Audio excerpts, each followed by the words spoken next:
Welcome to the Plank Partners Candid Conversations, where we delve into the ins and outs of mentorship by speaking with industry leaders and someone whose career they helped to guide. Find out how the mentoring relationship impacted them personally and professionally, its troubles and triumphs, and how you can apply their learning and insight into your own success. I'm Sunny Franks Miller, a member of the Plank Center's Emerging Leaders Committee, and I'm joined today by two amazing public relations professionals. One is a PR Week outstanding young professional, Imani Holmes, welcome, who is currently an account director for Real Chemistry. Previously, as a senior account executive in Edelman's health practice, her accomplishments included launching a partnership between Black Women's Health Imperative and Hologic's Project Health Equity, and expanding Edelman's multicultural and higher education portfolio by securing new business for a leading HBCU client. So clearly an all-star young professional in our midst. With her is Matt Harrington, another industry all-star who oversees the global operation for Edelman, working with some of the world's largest and most complex organizations, providing crisis communications, as well as financial advice on mergers, acquisitions, and IPOs. We're going to talk to them about their mentor-mentee relationship, but I'm sure along the way we'll get some great insights into how they have become so successful and what advice they would pass along to the rest of us. Welcome, Imani and Matt.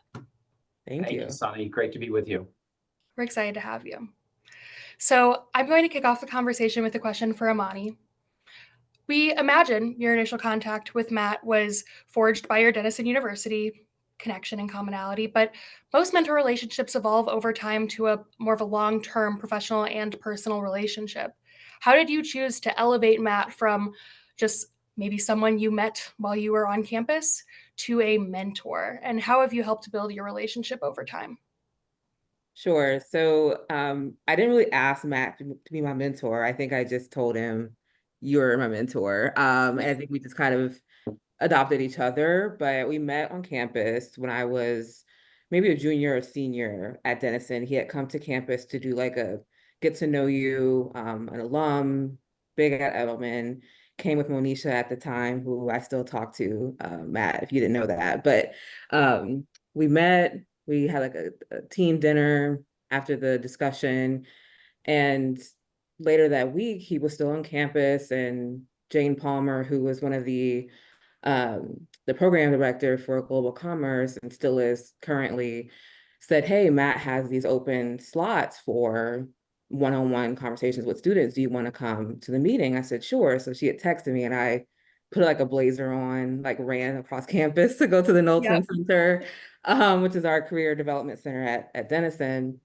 And I walked in, I came in to the meeting with my resume and like a job description for a role that I did not get at Edelman. I said, hey, I think I'm really good for this role in this position. Like, what do you think? And I think that was the impetus for everything else that came after that, which I love, right?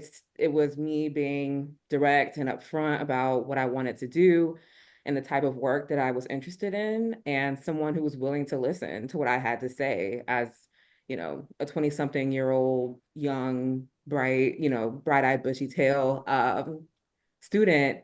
And from there, it just kind of enveloped me into, you know, into the role of mentor-mentee relationship. And all these years later, you know, we still keep in touch. And I love the rapport that we have. It's really organic.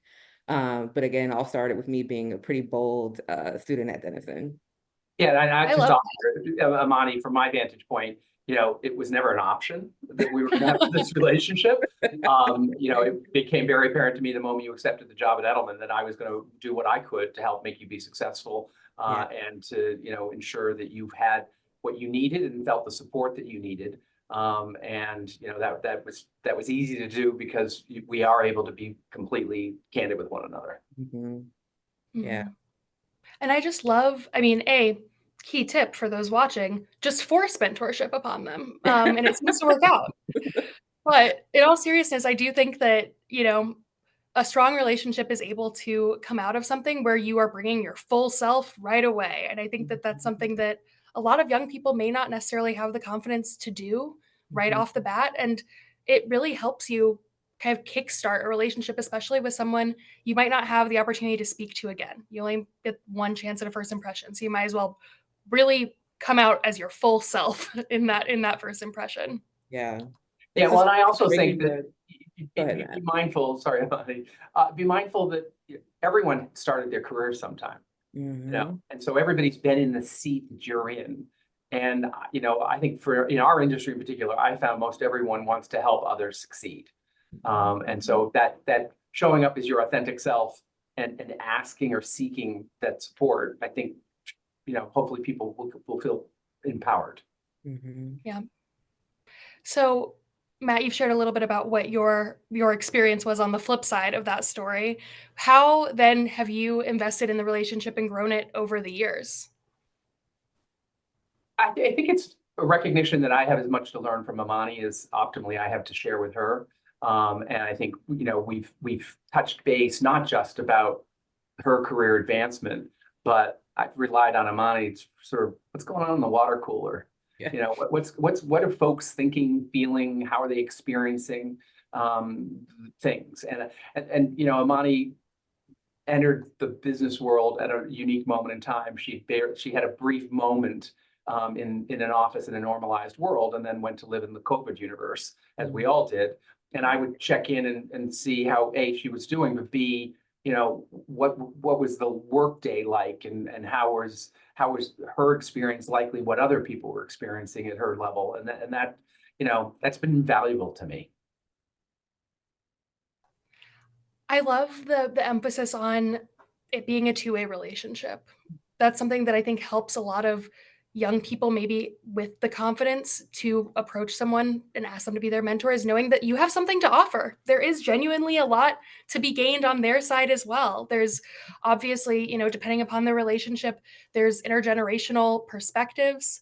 The fact that you are both at Edelman obviously does provide a lot of very specific insight for Matt as a leader that I'm obviously he finds very valuable. Yeah.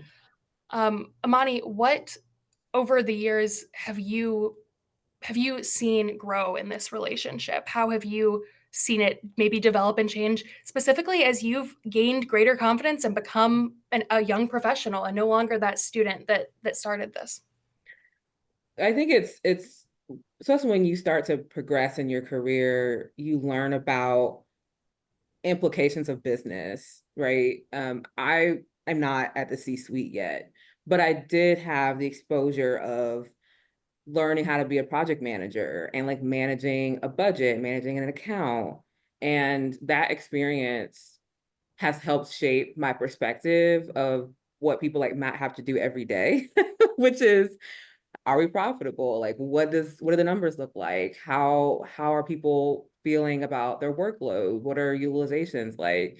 It's people like me who, are at that mid-senior level who had to really come to our EVPs, our managing directors, and say, here are the numbers, here's where we are, here's some spots we need to kind of adjust and correct.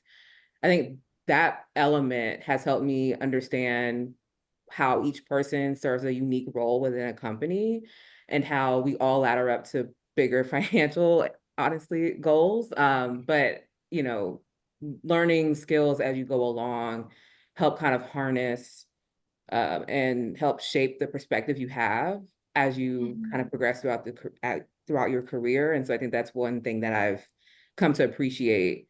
Talking to Matt, I'm like, okay, I'm pushing people to get their timesheets in, right? And he's like, yeah, well, we have to use that information to help inform X, Y, and Z. So you kind of see how it all kind of fits together. I love that. I think that it's so important. And this is such an important element of having mentors at various levels in their careers, because early on, it's very difficult to see the forest through the trees. You're focused on, getting your hours in, you're focused on like delivering more tactical work. And you might not always see either the long-term strategy, whether it be the communication strategy behind that work, or in your situation, the strategy for the company, how that ladders up to be really vital. Yeah. But you don't have the context to see it that early on. So it gives you a real step like ahead to have that in a mentor. That's awesome.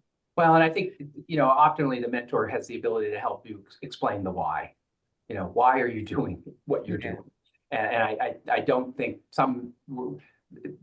it's often imperfect in terms of a manager assigning work and not giving the rationale. And I think, you know, again, this relationships enables to say, you know, can I ask the question as to why, or is that not mine to do, or, you know, those kinds of things. Looking for him to be a mentor in that moment while you were asking him to do some very mentor-like things. But I don't know if you necessarily approach that relationship being like, today, I'm going to make Matt Harrington my mentor. But if students are looking for mentors, what would you recommend? What's the best way to go about doing it? So my biggest advice, if I were looking back at my college career, early kind of young professional career, is showing up at the spaces. So really, it was like going to class. It was part one of my journey, but also showing up to some of the events that young professionals have in their orbit. So I remember seeing a lot of like post-grad welcome to adult life type of events that kind of help students get acclimated to adulting and professional world. So I'd say that's one part of it, is like showing up to those types of conferences and speeches and things like that. But I also do a lot of LinkedIn stalking, to be honest. Like, don't be afraid to LinkedIn stalk, especially if you're searching for, you know, PR and health, which is my expertise. Being able to kind of go online, see who else in your network, who you know, or who are first or second connections on LinkedIn. Sometimes those messages on LinkedIn work, right? I get some of them now where students are like, hey, I went to Denison and your background looks really interesting. I want to work in PR. Can we have a 15-minute conversation? Those types of messages do work. And I think that sort of directness is really important. Getting over the hump of how do I frame this conversation? How do I message someone? The jitters are there. People get nervous and that's okay. But I think having the confidence just to at least show up in those engagements, message people on LinkedIn, work your networks, I think is a powerful tool. And I would just add to that, that I think doing that networking you're talking about, you're likely to be introduced to the concept of mentoring. Because I think a lot of people just starting out their career actually don't even know that's something they should be thinking about. I'm not certain how often it's talked about. I think you get a few years into your career and all of a sudden you start being socialized about the role of mentoring and mentorship. So getting exposed, that's what the value of this, you know, convening and this recording is hopefully going to help, because people understand that mentorship is something that could be a powerful tool in your career development. And then I think it's about, you know, being proactive and asking. Yeah. And I think that, I mean, to your point, if you aren't familiar with the concept of mentorship, it's impossible to be proactive and ask. You don't know, like, what even are you asking for? And while I think a lot of mentor-mentee relationships are not necessarily designated as such right away, they like people don't approach it and say like, will you be my mentor? It's more, you know, organic. I do think that having a working understanding of the fact that these relationships exist and are key to, you know, successful careers empowers young people to actually pursue them in a much more direct way. Imani, I love your point about LinkedIn stalking. I am personally a big advocate for networking and am constantly saying it's only creepy if you make it creepy. Yeah. You don't have to tell them that you know everything about them when you approach them. It just makes it easier to, you know, have a more fruitful conversation because you're not searching for what you have in common. You already know. Yeah. And just to say, as an add-on to that too, you know, come with a goal in mind for what you want the rapport or that meeting to be about. Not just like, hey, I found you and your background is cool, but like, I saw that you do work in X and I'm really passionate about that type of work. Can we talk about how you did X, Y, and Z, right? And I think the specificity element of it is important to LinkedIn stalking. Like, don't just come and be like, hey, I like your profile, but give some more details around that. And something that Matt has shared earlier, and we always talk about people not being able to read your mind, but you know, when you are engaging folks and having conversations, I think it's also important to let your requests or your desires be known. There were a couple of times, especially early on, where I was like, does Matt want to be bothered with what I am like experiencing right now? And how can somebody help you navigate a situation if they don't know what's going on? And even managers that I have now who are on my team, or mentors who I have, here and outside of this Zoom call, you have to let the intention be known about what you're dealing with, what your struggles are, where some of your pain points are.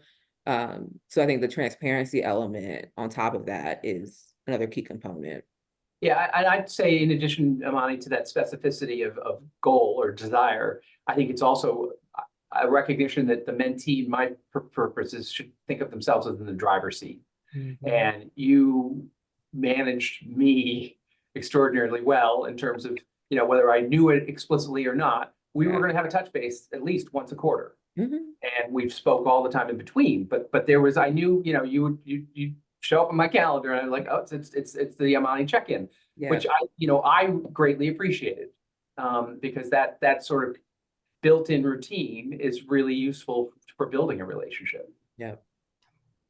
And it shows that Imani was being intentional about her time with you. She cared enough to put in the extra work to ensure that that time was going to continue to take place. Yep. She wasn't going to let them fall off the calendar. And, most of the time it's students and young professionals who have the bandwidth to manage that kind of thing. And so it's not for lack of interest on the mentor's part. It's just, you own your career. No one else is going to be able to drive your career better than you can. And I think that's something else that young people entering the workforce might not really grasp yet. If the path isn't just laid out for you, you have to drive yourself down whatever path you want. Yes. I'm very passionate about this exact topic. So I'm gonna like hold it for a minute. And there's probably another question where we're gonna talk about this, but I feel very passionately about you. You are the driver. You are the architect of what your career, your life, your journey looks like. Yeah, so I'm really passionate about this. I feel like we've kind of gotten away from the interpersonal skills that are required to buckle down in GSD, get stuff done. And, if the path is not clear, that doesn't mean that the path doesn't exist. It just hasn't been blazed yet, right? And so the framework is there. There are tools and resources that are available to people to use.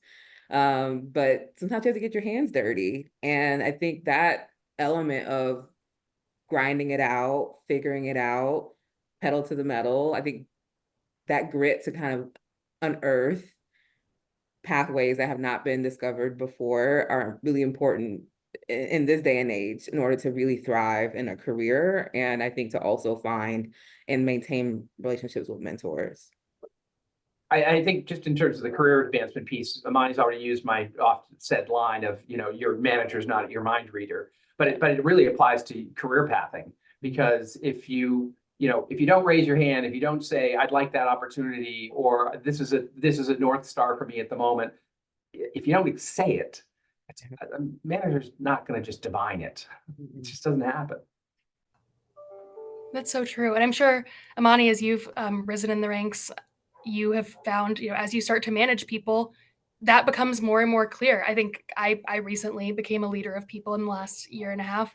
And it's shocking how moving from being an individual contributor to being a leader of people really helps shift your mindset. And it makes it just it really affirms everything that Matt just said. And it gives you a different perspective looking back on moments when maybe you were expecting something that honestly wasn't fair of your manager because you're expecting them to read your mind. And now you're a manager and you can't read minds. It's wild. Well, to that point, and I like how we're just like deviating from like everything that we're supposed to be talking about, but conversation. I like going off script a little bit. I'm a little, not a real follower sometimes, but when I was at Edelman and I had a couple of people who, were dotted lines to me essentially, some of the things that I learned, again, we talk about mentors teaching mentees, but as, someone who was kind of overseeing the career development of some junior folks, I was learning a lot about how I show up. I was like, oh, okay, I need to really explain how to do this.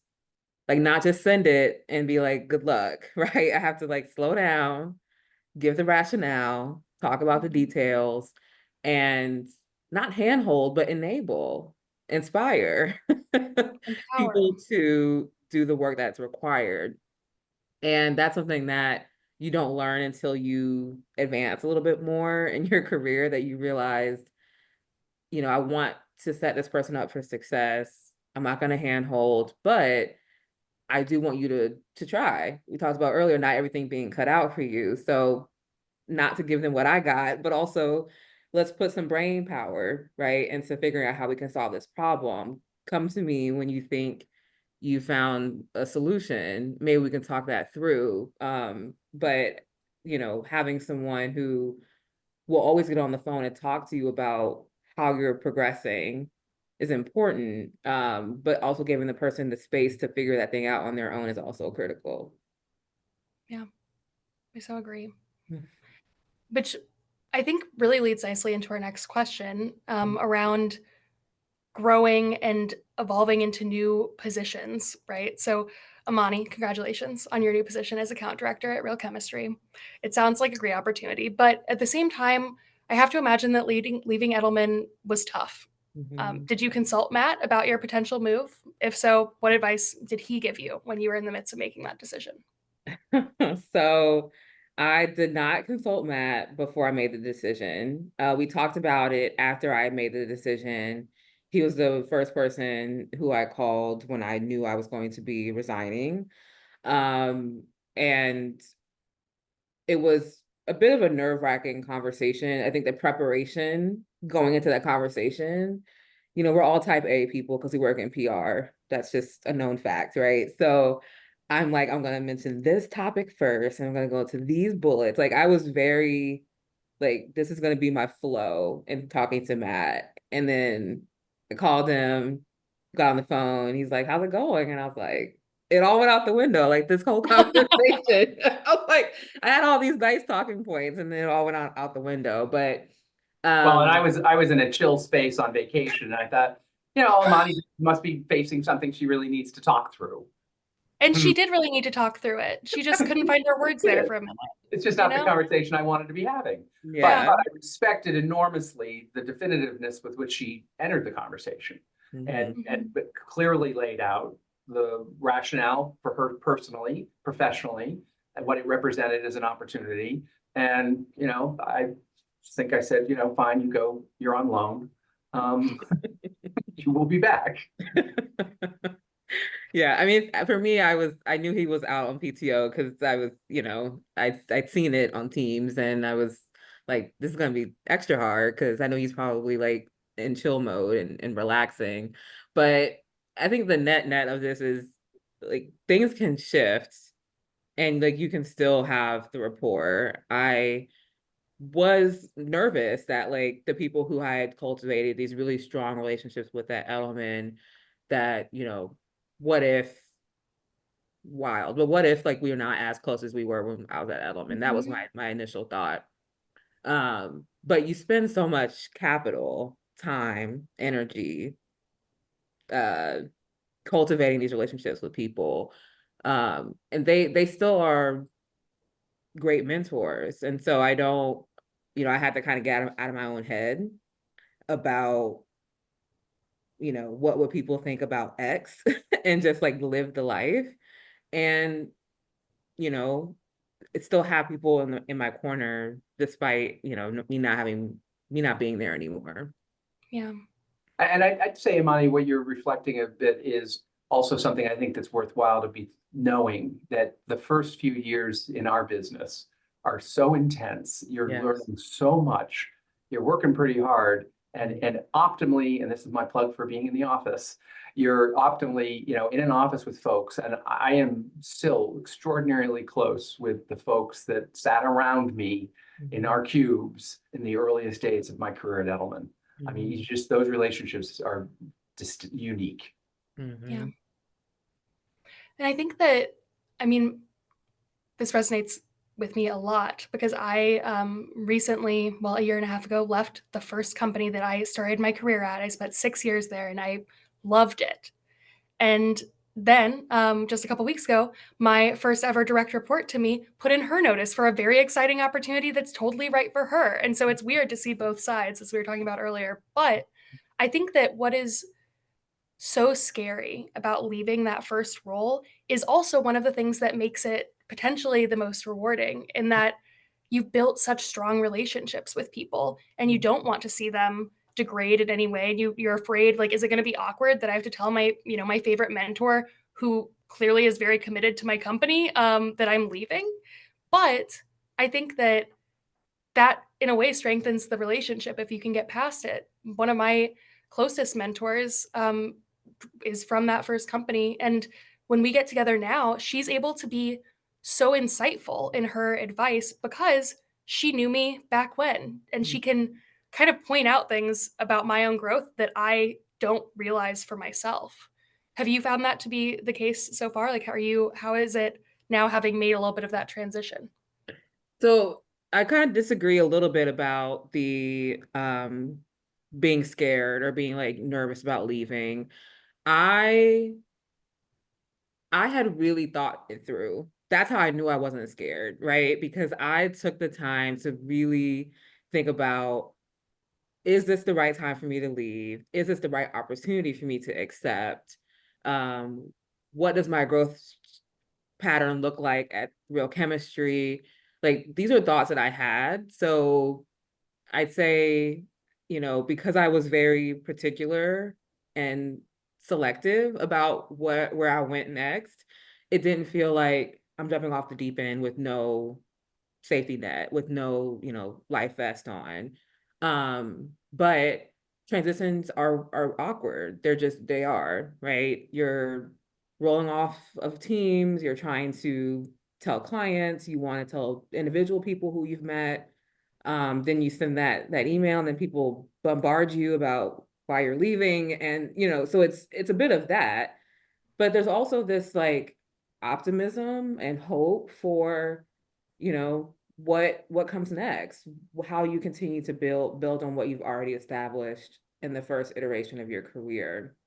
And as excited as I was on day one, June 17th of 2019 was my start date at Edelman, which I still remember to this day, clearly. But, the optimism and excitement that I had that day, I also had on my last day, because I felt like I came and got everything I wanted out of that first job out of college. And now it's on me. The onus is on me to, chart, a new path forward in this next iteration of my career. So I was excited because I knew that I came, and I knew I got everything I needed out of Edelman.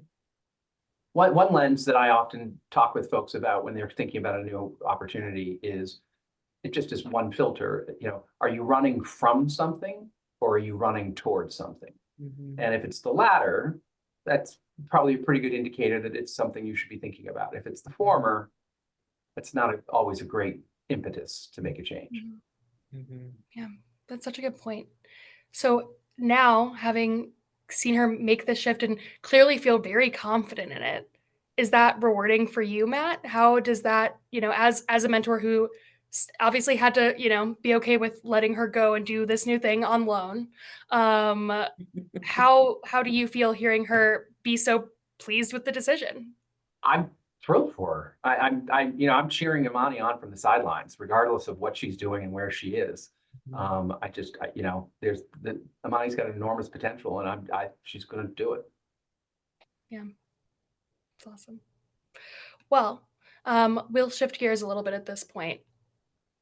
One question that I think is really interesting, or I guess a dynamic within your relationship, is obviously you have different backgrounds, different, points of view that are going to shape you, and in some ways maybe make you better for each other because you have more diverse points of view that you can bounce off of each other, but also may make it more challenging in some ways because your experiences are different. So Imani, as a woman of color, I imagine you've faced some professional challenges that Matt may not have faced in his career. Can you talk a little bit about how you two work through those challenges, or if there are some things where you have to diversify your mentor base in order to help you solve. And I do, and part of having a board of directors, or having a large kind of stakeholder group, I guess, who champion you on the sidelines, who are kind of rallying in your corners, that they are diverse. They don't come from the same background. They don't come from the same industry. One of my mentors, who is also a Denison alum on the board of the board of trustees at Denison, her background is in finance. I still use a calculator on my phone to do like basic math. So like, so Cynthia is a great mentor, and I'm actually going to Cincinnati next week to see her, but she's a great advocate and a great mentor to kind of give perspective of being a Black woman in the workforce. There are other mentors who I've had who work in higher education. And so when I go to guest lecture at universities here across Atlanta, I ask her about what her advice is on what I should be teaching about when I go and guest lecture. So each mentor should serve a different role, and in each different capacity. But I say, being a Black woman, there are obviously challenges, right? There's a sentiment about tone, about how I show up. And I think having people to gut check some of those moments of like, how should I write this email? Like, those are conversations that I'm having with other Black women who are in the industry or are working professionals, because there's a need to have people gut check you on certain things, because tone matters. And it's something that, sometimes I have been told that, right? And so I have to be honest with myself. That's an area that I need to work on. And so having people around me who hold me accountable, who, teach me how to better communicate with people on my team, those are things that are truly valuable. And I do get that from other mentors who look like me. So Matt, what do you get out of this relationship with a mentee who has a very different background than yours? Has that been fulfilling as well? I mean, there's insight. I mean, I get insight, and I said earlier, it was always so valuable for me to understand what Imani was experiencing in the roles that she was having at Edelman, but experiencing Edelman, and how she was experiencing from her vantage point. The other reality is we're generationally quite different. And so our experiences are informed by that. And that's it's just as important for me to recognize in the fullness of who Imani is. Yeah. So while you are generationally quite different, do you feel like it, helps you to better relate to people, obviously beyond Imani, maybe when you're hiring or like other young professionals throughout the company? Do you get inspired by things you learn from Imani and take them to other relationships? I mean, I think my expectation is probably heightened about what I'd like to see in other people at similar levels along the way. And that's a good gold standard to be held against. And, I know what great and good looks like. And so not settling is sort of one of my mantras. Yeah. Everyone at Edelman, all the young professionals are annoyed at you, Imani, because you're raising the bar too high. Matt's expectations are way up here. They're like, oh, gosh, okay, they help carry your proverbial box out of the building. So, Matt, looking back at maybe earlier in your career, maybe a stage more similar to Imani where she is now, what do you wish you had known when you were at that stage in your career? Well, I wish I'd had my act together, is the way that Imani does. When I think of myself 6 years in, I was absolutely on a track. And it was started from my earliest days at Edelman, of sort of corporate financial in that vein. And I liked it a lot, but I didn't explore much. And I didn't, I probably should have raised my hand a lot more relative to new business opportunities. I mean, the firm was a much smaller place. And so I think I would have had more latitude to experiment and explore things. when I look back, one of the areas, whether it's public affairs in the world of Washington, it's just nothing I've ever really spent my time or steeped myself in. And so I'd probably go back and sort of look at the full range of opportunity and sort of say, can I explore a bit more? I likely probably would stay in the same path, but I would have added on some different sets of skills. Yeah. I think that's such a good point, because it is a piece of advice that I've received that has served me really well, is it's a lot easier to move laterally and diversify early because you're closer to entry level, right? So you can do a lot of things at entry level. When you rise in the ranks far enough, it's a lot harder to become a director level expert in something totally different that you've never done before. And so early in your career is that opportunity to diversify and broaden. Yeah, Before you. I like in the university world, you've got a major and a minor. Your ability, to your point, Sonny, of having a lot of minors earlier along it's absolutely the case, because your major ultimately drives your career. Yeah. That's But one the thing I minors think can spice it about up. being in health too, right? Is health is so massive. It's not just pharmacoms, but you're also talking about like diversity in clinical trials. You're talking about AI in healthcare, and health equity. And so there's so many different, facets and nooks and crannies within health. And so I think to the benefit of being at a large agency where I started at Edelman, harnessing those skills across, you know, um, hospital systems, medical devices, product comms, you get like above brand content, you're talking about executive visibility. So you stretch across so many different facets and components of health, while also along the way learning about what you really like and what you're passionate about. And you're not doing everything you love all the time. I mean, there are certain components of health that are just really difficult. But at least having the broad-based understanding of the components of health are really what shape you to be a strong professional long term. Mhm. And who among us is doing all of the things that we love all of the time, right? None of But it's those other things that probably help you maybe grow a little bit. But I think that's so true. And you can find that opportunity to find breadth, not just in different facets of public relations, but different industries that you support. To your point, healthcare is such a broad industry. Yeah. So I have one final question. Maybe it'll be final. I guess we'll find out. See where the conversation takes us. But what are you most looking for in a leader, both of you? What qualities make the strongest leader in your eyes? Well, for me, it's empathy. Top, like number one, nothing before it, nothing behind it, to be honest. Like people who show up and are empathetic win every single time in my book. You can learn skills, but it's how you treat people on an interpersonal level, to me, that reigns supreme. But not only being empathetic, but leaders who get in the mud with you, like they will go on the mat, get their hands dirty right alongside you. Nothing worse than people who like don't want, they make you do the work, but they sit on like a chariot. Like they are in On a their pedestal. chair, they're overlooking, they're not the doers, or don't have the empathy to understand how doers feel when they're in those moments of high pressure situations.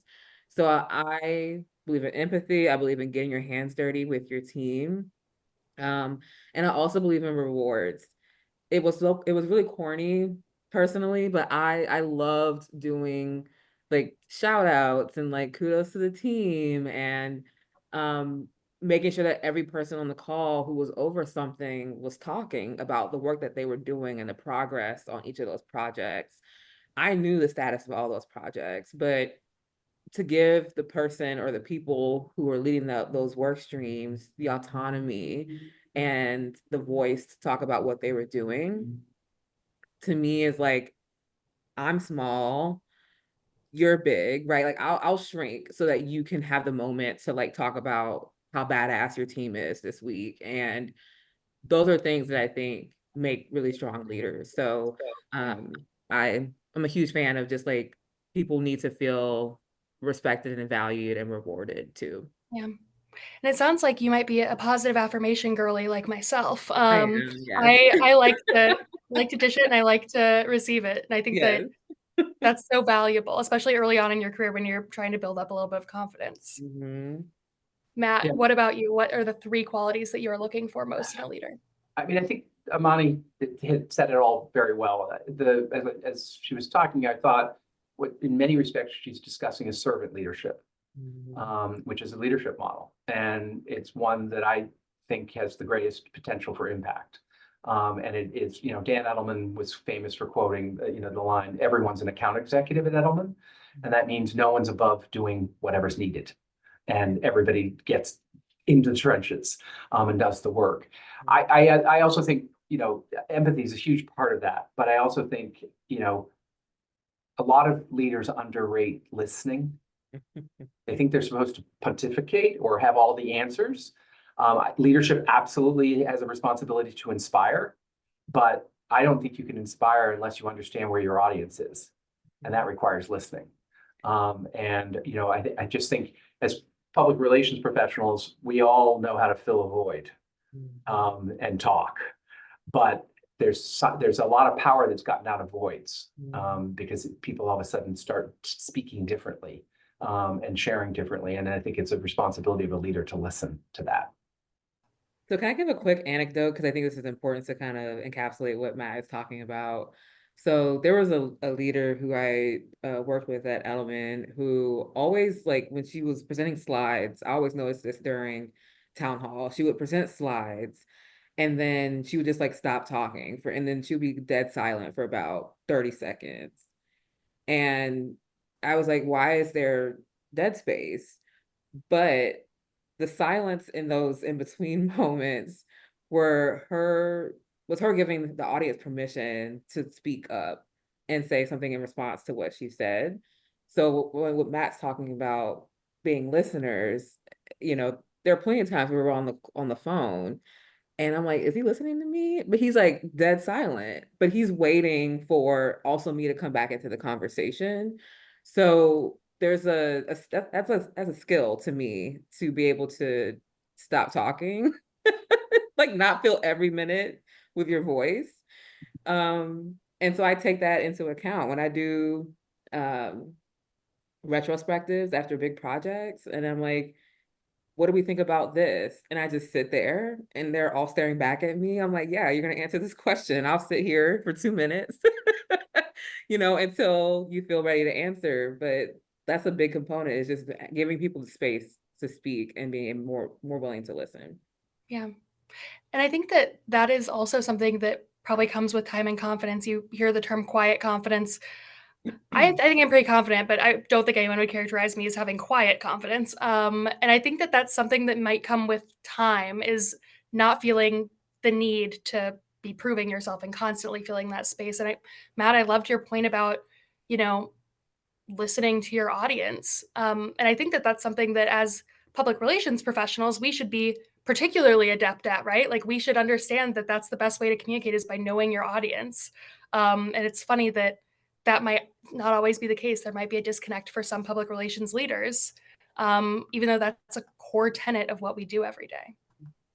Well, I so appreciated this time with both of you. I said that we'd get some great stories as well as great advice from the two of you, and you certainly didn't disappoint. I want to thank you for taking the time to share your experiences with each other and about your careers with us today. The time has flown by, and I'm sure that everyone wishes we could go on. I certainly do. Truly a great candid conversation with the two of you. You are both really inspiring, and we appreciate your insights. So thank you. And Thanks, for those of you watching, I'm sorry, thank you. Yeah. Thank you. And for those of you watching, there are some candid conversations from the Planck Center for Leadership and Public Relations on our website. Please let us know how you enjoyed today and join us for insights and discussions with other leaders in the public relations industry in the future. Thank you both.